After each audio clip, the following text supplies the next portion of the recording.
지금 우리나라에는 약 2만 8천 명의 탈북 이주민들이 살고 있습니다.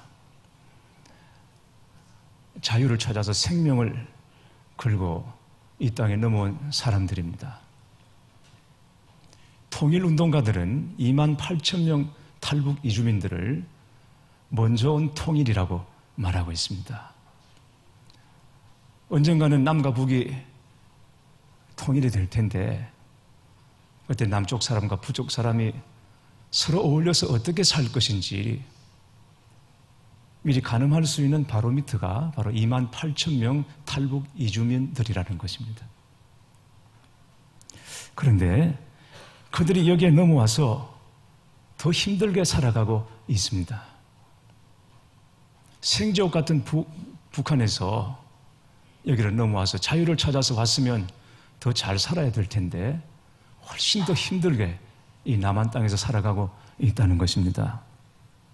많은 탈북자들이 알코올 중독에 빠져 있고 자살률도 3배, 4배 정도가 더 높다고 합니다. 그 중에는 다시 탈남해서 다른 나라를 전전하거나 다시 북으로 돌아간 사람들도 꽤 있습니다. 왜 그럴까? 왜 그럴까요? 목숨 걸고 자유를 찾아서 왔으면 잘 살아야 할 텐데 왜 알코올 중독, 자살, 그리고 다시 탈남하는 일들이 다시 북으로 돌아가는 일이 왜 일어나고 있을까요? 이 땅 어디에도, 세상 어디에도 진정한 자유가 없기 때문입니다. 자유는 어느 나라, 어느 곳에 있는 것이 아닙니다.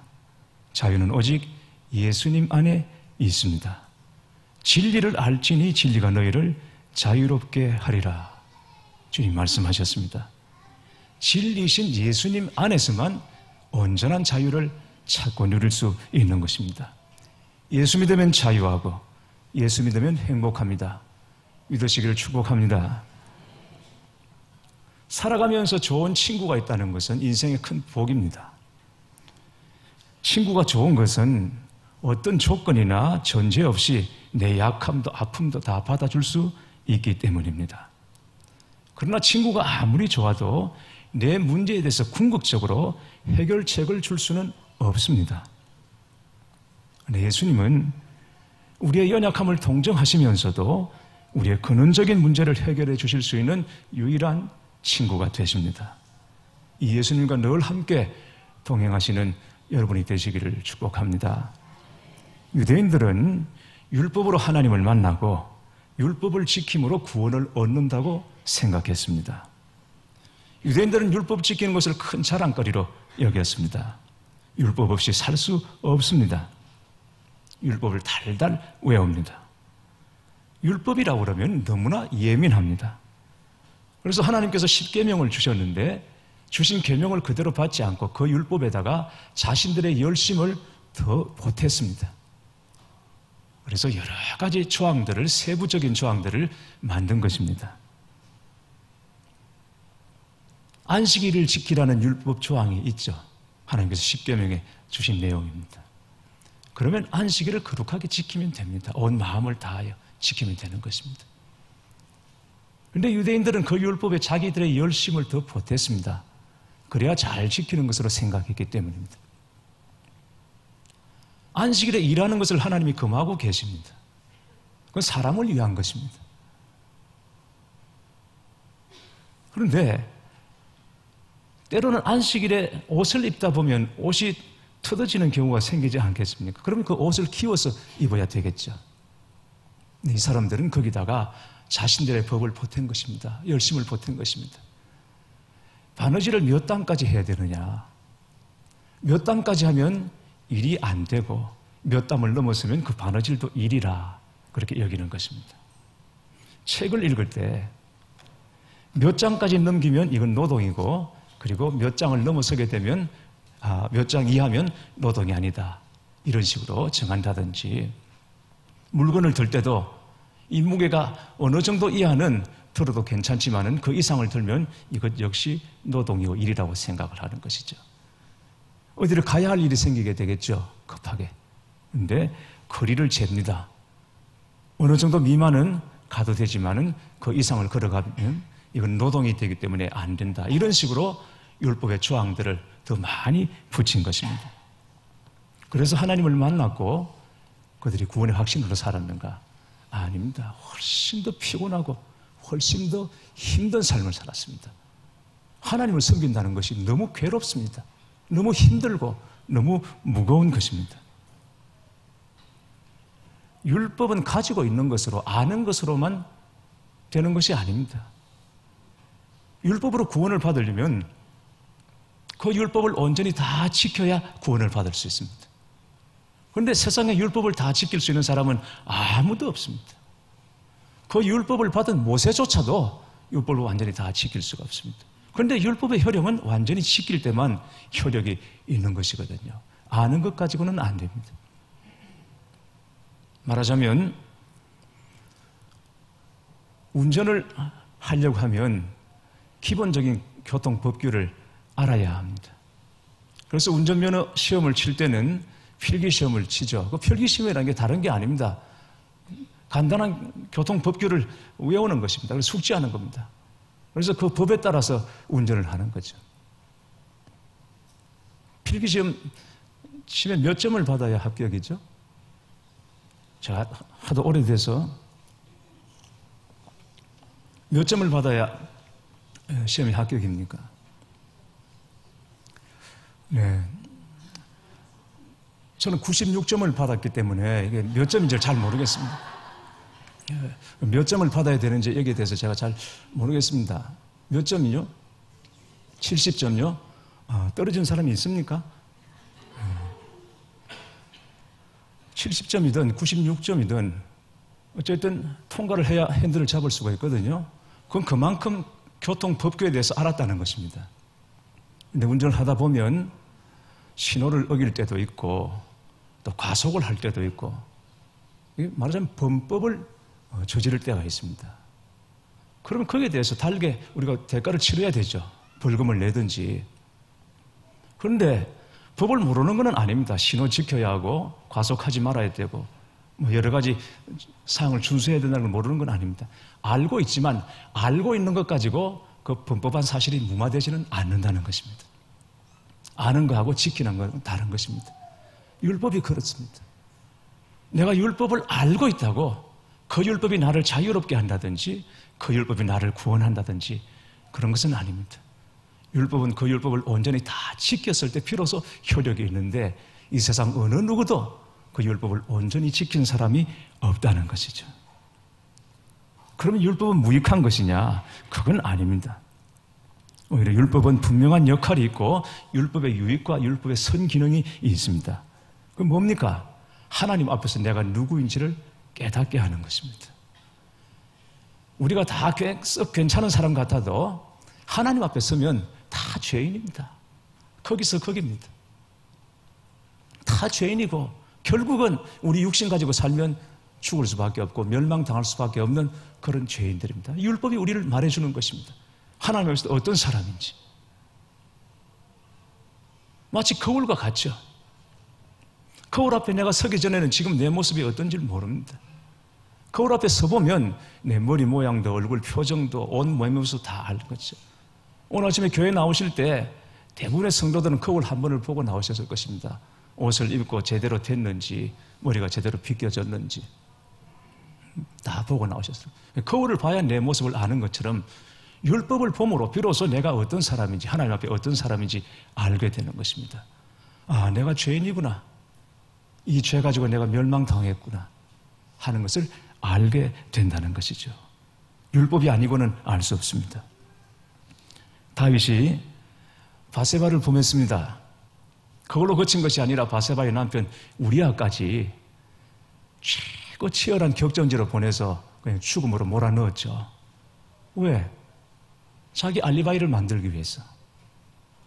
보는 사람이 없다 이거죠. 몰아넣고 죽였습니다. 그런데 여러분 그렇게 바세바를 범했죠. 그 남편 우리아를 죽였죠. 그런데 1년 동안 자기가 무슨 짓을 저지른지 전혀 모르고 살았습니다. 죄책감도 없습니다. 자기가 너무너무 무서운 죄를 저질렀다는 것을 다윗이 모르고 살았습니다. 1년간. 1년이 지난 다음에 나단 선지자가 와서 그걸 지적해 주었을 때 비로소 다윗이 깨닫게 되는 것입니다. 다윗이 그랬다면 우리는 얼마나 우리 자신을 모르고 살아가는 것이겠습니까? 우리 자신의 모습을 알게 되는 것은 하나님의 거울 앞에, 율법 앞에 섰을 때 우리가 우리 자신을 아는 거죠. 사도 바울은 갈라디아서 3장 24절에 율법의 역할을 이렇게 말하고 있습니다. 이같이 율법이 우리를 그리스도께로 인도하는 초등교사가 되어 우리로 하여금 믿음으로 말미암아 의롭다함을 얻게 하려 함이라. 율법은 우리를 그리스도께로 인도하는 초등교사라고 했습니다. 옛날 개역 성경에는 이 초등교사를 몽학선생이라고 그랬죠. 몽학선생은 아이들이 글을 깨우치기 전에 딱 옆에 앉혀놓고는 때로는 회초리를 들고 초다를 하면서 글을 깨우치게 하는 역할을 하는 사람이 몽학선생입니다. 율법은 뭡니까? 글을 깨우치게 하는 것처럼 예수님을 깨닫게 하고 예수님께로 안내하고 예수님을 만나게 하는 역할을 하는 것이 율법인 것입니다. 우리가 예수님이 필요한 존재라는 것을, 예수님 없이는 살 수 없는 자라는 것을 깨닫게 하고 알게 하고 그리고 예수님께로 나아가게 하는 것이 율법인 것이죠. 오늘 말씀을 보십시오. 예수님은 우리의 영원한 제사장이 되어서 우리에게 오셨다고 말씀하고 있습니다. 제사장은 하나님과 백성 사이에서 이 백성을 중보하는 자입니다. 백성의 죄를 가지고 하나님께 나아가서 중보하면 하나님께서 제사장의 그 중보를 들으시고 백성의 죄를 용서해 주십니다. 그런데 문제는 하나님께서 모든 일에 있어서 언제나 다 백성들의 죄를 다 용서해 주시는 것은 아닙니다. 어떤 경우에는 용서를 안 하시는 경우가 있습니다. 대제사장은 1년에 한 번 지성소에 들어갑니다. 지성소에는 제사장도 들어가지 못합니다. 성전 관리인은 물론 못 들어갑니다. 오직 대제사장만 거기 들어가게 되어 있습니다. 왜 들어갑니까? 백성들의 모든 죄를 그가 다 담당해서 들어가는 것입니다. 하나님께서 백성들의 죄를 용서해 주시면 대제사장이 지성소에 들어갔다가 살아서 걸어 나올 수 있습니다. 하나님께서 그의 지은 백성들의 죄를 용서하지 않으면 그 자리에서 죽어서 살아나오지 못합니다. 지성소에는 제사장도 들어가지 못하고 성전 관리인도 들어가지 못하니까 오직 대제사장만 들어가니까 거기서 죽으면 어떻게 합니까? 시신을 처리해야 되죠. 시신을 가지려고 들어가지도 못합니다. 그러니까 1년에 한 번 백성들의 죄를 중보하기 위해서 대제사장이 지성소에 들어갈 때는 자기 몸에 허리에 노끈을 묶고 들어갑니다. 그래서 백성들의 죄를 용서해 주시면 걸어서 나옵니다. 자기가 풀고 나옵니다. 용서하지 않으면 거기서 죽습니다. 그러면 바깥에서 끈을 잡아당겨서 시체를 끌어내는 거죠. 이처럼 용서하실 수도 있고 용서하지 않을 수도 있는 것이죠. 왜 그렇습니까? 제사장 역시 연약한 사람이기 때문에, 똑같은 죄인이기 때문에, 자신의 죄를 다 해결하고 사는 것이 아니기 때문에. 그래서 인간 제사장의 중보는 완전한 답이 될 수 없다고 하는 것이죠. 율법의 한계가 그와 같은 것입니다. 그래서 예수님께서 레위 지파 계열의 제사장으로 오시지 않고 멜기세덱의 반차를 따라서 이 땅에 대제사장으로 오셨다고 말하는 것입니다. 하나님께서는 이스라엘 12지파 중에 레위 지파를 제사장 지파로 따로 구별해서 세우셨습니다. 레위 지파는 이스라엘 백성들을 중보하는 것입니다. 하나님과 백성 사이에 선언 역할을 하는 것입니다. 죄를 가지고 나와서 용서받게 하는 것입니다. 그런데 앞에서 말씀드린 것처럼 그들 역시 연약한 인간인 것입니다. 여기 앉아 계신 여러분이나 저나 똑같은 죄인인 것처럼 여러분이 고민하신 것 저도 지난 한 주간 동안 고민했고 여러분이 힘들어하신 것 저 역시 똑같이 힘들어하면서 오늘 이 자리에 앉아 있는 것처럼 제사장들 역시 정도의 차이는 있겠지만 그러나 근본적으로 보면 똑같은 연약함과 한계를 가지고 있는 사람들이기 때문에 백성들의 문제를 해결할 수가 없었던 것이죠. 그래서 예수님께서는 레위 지파 계열이 아니라 전혀 다른 반차를 따라서 이 땅에 제사장으로 오셨습니다. 멜기세덱의 반차를 따르셨다는 것입니다. 멜기세덱은 구약 창세기 14장에 보면 처음 소개가 됩니다. 아브라함이 조카 롯을 위해서 나가 전쟁을 합니다. 여러 부족들에게 롯이 사로잡혔을 때 그 롯을 구하기 위해서, 조카를 구하기 위해서 나가 싸웁니다. 싸우고 이기기 오는데 앞에 길목에 딱 어떤 사람이 딱 서는 겁니다. 예? 창세기 14장 18절 말씀 보니까 살렘 왕 멜기세덱이라 그랬습니다. 하나님의 대제사장이라고 그랬습니다. 지금까지 한 번도 보지도 못했고 듣지도 못했던 그야말로 신비한 인물이었던 것이죠. 그 대제사장 멜기세덱이 싸움에 지쳐서 돌아오는 아브라함과 그의 부하들을 위해서, 그의 가족들을 위해서 떡과 포도주를 준비해서 먹게 하시는 거죠. 그렇게 힘을 주는 것입니다. 아브라함은 그 앞에 경배를 합니다. 이 사람을 살렘 왕 멜기세덱, 살렘 왕이라면 평화의 왕입니다. 누가 평화의 왕입니까? 예수님이 평화의 왕이신 것입니다. 예수님이 영원한 대제사장으로 사람의 중보가 필요 없이 이분이 친히 대제사장이 되어주시고 뿐만 아니라 친히 제물이 되어주심으로 완전한 중보가 되셨습니다. 누구도 그를 대신할 수 없습니다. 오직 주님이 완전한 제물, 완전한 대제사장이 되어주셨기 때문에 그로 말미암아 우리가 온전한 구원을 누리고 자유를 얻게 되었다는 것이죠. 물에 빠져서 허우적거리는 사람이 있다면 자기 힘으로 살아나오기가 힘들겠죠. 허우적거릴수록 더 깊이 빠져들게 됩니다. 힘을 잃게 됩니다. 그때 누군가가 밖에서 구해줘야 됩니다. 마찬가지로 죄인은 스스로를 구원할 수가 없습니다. 누가 대신 죽어줄 수도 없고 죽어준다고 해도 아무런 효력이 없는 것입니다. 구원은 오직 위로부터 오는 것입니다. 하나님께로부터 오는 것이고 그 구원의 통로가 바로 예수 그리스도시라는 것이죠. 한때 저희 집에는 축구공이나 농구공이나 이런 공들이 아주 많았어요. 문을 열고 들어가면 그냥 밟히는 게 공이었습니다. 아이들이 공 가지고 하는 운동을 좋아했기 때문입니다. 그런데 저는 이 축구공을 보면 진짜 격세지감을 느낍니다. 그 볼 때마다 그런 걸 느낍니다. 축구공 보면 정말 세상 좋아졌구나. 세상이 너무나 변했구나. 이런 걸 느낍니다. 왜냐하면 제가 어릴 때도 축구라는 것을 했습니다. 논에 나락 다 패고 나면 그 빈 논에서 아이들이 모여서 축구를 했는데 그때는 공이 없잖아요. 그러니까 이 짚을 뭉쳐가지고 새끼로 칭칭 감아서 둘둘 감아서 축구를 했어요. 공을 찼어요. 공도 아니죠. 좀 차다 보면 새끼 풀어지고 지푸레기 다 그냥 해서 이게 공이 안 되는 겁니다. 그러다가 진짜 제대로 된 공을 하나 얻을 때가 있습니다. 그게 뭐냐면 어느 집에 잔치나 제사가 있으면 돼지를 잡습니다. 돼지 잡으면 제일 아이들이 기뻐합니다.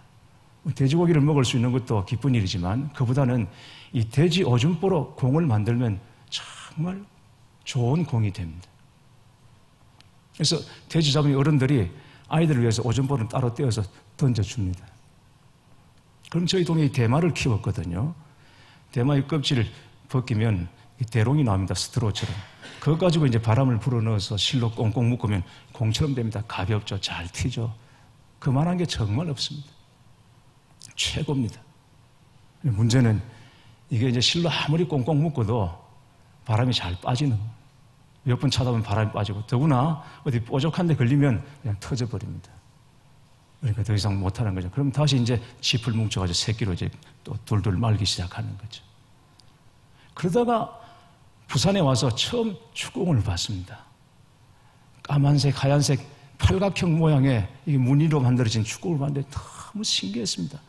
야, 이게 축구공이라는 거구나. 이 고무공을 보면서 너무 신기했습니다. 차보고 튀겨도 보고 이런 게 있었구나. 깜짝 놀랐습니다. 지금은 축구공 보면 비교도 안 되죠. 대단하죠. 공 보면 저는 그래서 지금도 가끔 마트에 가면 축구공 가지고 들었다 놨다 들었다 놨다 뭐 사지도 않고 제가 축구하지도 않지만 그걸 들었다 놨다 들었다 놨다. 옛날 처음 부산에 와서 고무 축구공을 보고 받았던 그 충격 때문에 그 신기함 때문에 지금도 들었다 놨다 보고 합니다. 이게 고기능성이고 아주 화려하고 축구공도 요즘 패션이고 대단합니다.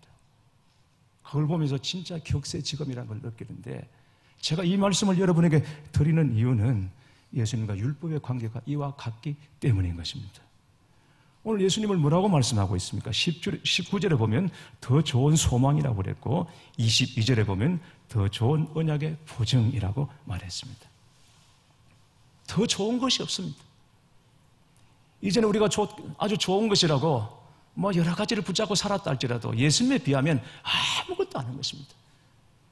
이스라엘 사람들은 율법을 최고라고 생각하고 그 율법에 목숨을 걸고 그걸 붙잡고 살았지만 예수님에 비하면 아무것도 아닌 것입니다. 지나가는 그림자에 불과한 것입니다. 예수님은 더 좋은 소망, 더 좋은 언약의 보장이 되는 것입니다. 우리가 그분을 나의 주와 구세주로 모시고 영접하고 산다고 하는 것이 얼마나 큰 복입니까? 인생의 가장 큰 은혜와 복은 그 예수님을 만나는 것이고 그 예수님과 함께 동행하는 삶을 사는 것입니다. 율법은 하나님을 알게 하고 죄를 깨닫게 합니다. 그래서 율법의 결과는 죄된 사람이 함부로 하나님께 나갈 수 없다라는 것을 알게 하죠.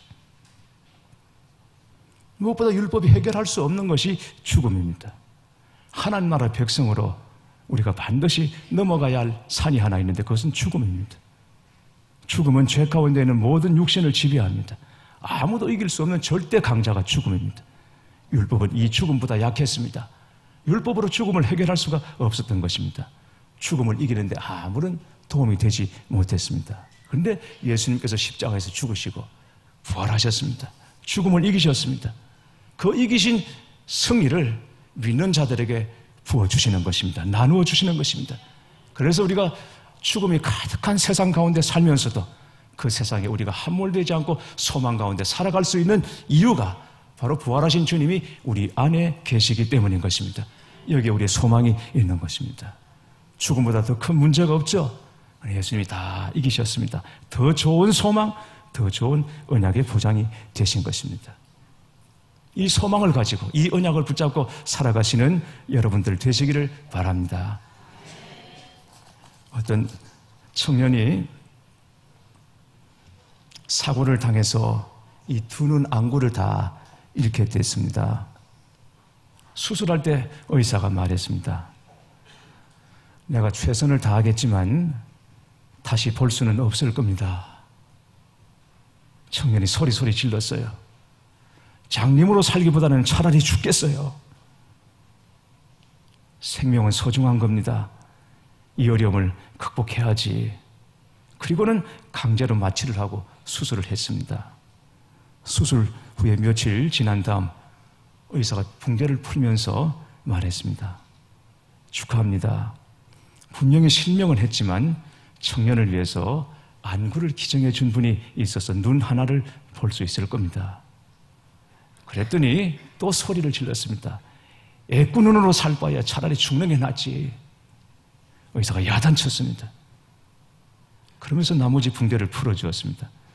앞이 뿌옇게 보이기 시작합니다. 그러다가 점점 밝고 환하게 보이기 시작하는데 자기 눈앞에 엄마가 서 있는 겁니다. 점점 눈이 밝아져서 눈앞에 서 있는 엄마를 보니까 엄마 눈 하나가 없는 거예요. 청년은 거기서 엄마 울면서 엎어지고 말았습니다. 사랑하는 교회 여러분, 진짜 사랑을 알고 깨닫는 것이 복이요 은혜입니다. 이보다 더한 것이 없습니다. 그러나 예수님은 우리에게 한쪽 눈을 내어주신 정도가 아니라 온 몸을 다 우리를 위해 내어주셨습니다. 찢기고 그리고 물과 피를 다 우리를 위해 쏟아주셨습니다. 저와 여러분을 구원하시기 위해서입니다. 아무 소망이 없는 저와 여러분을 위해서, 잘 산다고 살아도 결국은 죽음밖에 없는 우리를 위해서 예수님께서 온몸을 내어주시고 물과 피를 쏟아주시고 저와 여러분을 구원해 주셨습니다. 더 좋은 소망이 없고 더 좋은 언약의 보장이 없는 것입니다. 이 예수님을 믿음으로 우리가 구원을 받고 이 예수님을 믿고 동행함으로 승리를 얻게 되는 줄 믿습니다.